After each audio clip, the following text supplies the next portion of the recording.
Welcome back to my channel. আজকে আবার একটা নতুন ভিডিওতে তোমাদের সবাইকে স্বাগত। কালকে রবিবার ছিল, তো রবিবারে লাঞ্চে আমাদের কি কি রান্না হয়েছিল সেগুলোই তোমাদের সাথে একটু শেয়ার করে নিচ্ছি। দেখো, আমাদের চিংড়ি মাছ আর কাতলা মাছ এনেছিল বাবা, তো সেটা মা এখন ধুয়ে নিচ্ছে। ভাবলাম এখান থেকেই ভিডিওটা শুরু করা যাক। তো কার কার চিংড়ি মাছ পছন্দ আর কার কার কাতলা মাছ পছন্দ সেটা আমাকে কমেন্ট করে জানিও। আর আমার কাতলা মাছের থেকে চিংড়ি মাছ হচ্ছে খুব ভালো লাগে, বলতে পারো চিংড়ি মাছ আমার একটা ফেভারিট মাছ, তো আমি খেতে খুব পছন্দ করি। তো তোমরা কে কী খেতে ভালোবাসো আমাকে কমেন্ট করে জানাও, আমি সেগুলো মেনশন করব। আর একটা পাঁচমেশালি তরকারি হচ্ছিল সবজি দিয়ে, সেটাও দেখালাম। আর মাছ ভাজার সময় আমি একটু মাছ ভাজা খাচ্ছিলাম, তো যেহেতু চিংড়ি মাছটাই পছন্দ করি তো চিংড়ি মাছটাই খাচ্ছিলাম। এরপর আলু দিয়ে চিংড়ি মাছ আর কাতলা মাছের ঝোল হচ্ছিল, তো সেই রেসিপিটা তোমরা দেখে নাও।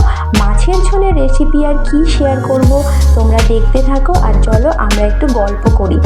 তো রিসেন্ট আমার চ্যানেলে 50টা সাবস্ক্রাইবার পূরণ হয়েছে, তো তার জন্য অনেক ধন্যবাদ যারা আমার চ্যানেলকে সাবস্ক্রাইব করেছো। আর যারা এখনও করোনি তারা ঝটফট সাবস্ক্রাইব করে নাও।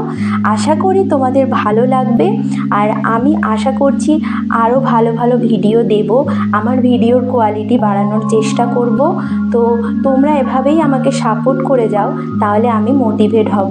আর ভিডিওগুলোতে লাইক করো, কমেন্ট করো আর শেয়ার করো, যাতে আরও সবাই আমার ভিডিওগুলো দেখতে পারে। আর আমার ভিডিওতে কি কি ভুল হচ্ছে সেটাও তোমরা কমেন্ট করে জানাও, আমি অবশ্যই ঠিক করার চেষ্টা করব। তো যেহেতু 50টা সাবস্ক্রাইবার হয়েছে, তো এখন একটা নতুন ফিচার আমার ওপেন হয়েছে আমার চ্যানেলে, সেটা হচ্ছে লাইভ ভিডিও করার।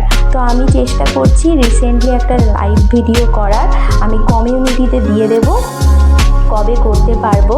তো একটু ফ্রি হয়ে নিই, তারপর আমি লাইভ ভিডিও অবশ্যই করব। তোমরা সেখানে জয়েন করো, আমার খুব ভালো লাগবে। আর তোমরা কারা কারা চাও আমি লাইভ করি সেটাও কমেন্ট করে জানাও, তাহলে আমি আরও মোটিভেট হব। তো তোমরা যারা নতুন ইউটিউব চ্যানেল খুলেছো তাদের জন্য এটা একটা ইনফরমেশান যে যখন তোমাদের 50টা সাবস্ক্রাইবার পূর্ণ হবে তখন এই ফিচারটা ওপেন হয়, সেটা হচ্ছে লাইভ ভিডিও। তো আশা করি এই ইনফরমেশানটা তোমাদের কাজে লাগবে। তো দেখো, গল্প করতে করতে আমাদের মাছের ঝোল রেডি। তো মায়ের হাতের এই মাছের ঝোল খুব টেস্টি হয়, খুব সুন্দর খেতে হয়। দেখো, খুব গরমের জন্য মা আর দুটো মাছ আলাদা করে রান্না করেনি, একসাথেই দুটোই রান্না করে ফেলেছে। তো কিন্তু খেতে খুব ভালো হয় এই রান্নাটা, যেহেতু চিংড়ি মাছটা ঝোলে যায় ওর একটা আলাদা ফ্লেভার এই ঝোলটাতে চলে আসে, তার সাথে তো কাতলা মাছের টেস্ট আছেই। তো দেখো, পাঁচমেশালি সবজি হয়েছিল, চিংড়ি মাছ আর মাছের ঝোল হয়েছিল, আমি মাছের মাথা নিয়ে বসে পড়েছি, তার সাথে মাছের ডিমের বড়া ছিল আর পাঁচমেশালি সবজি, আমের চাটনি। Thank you.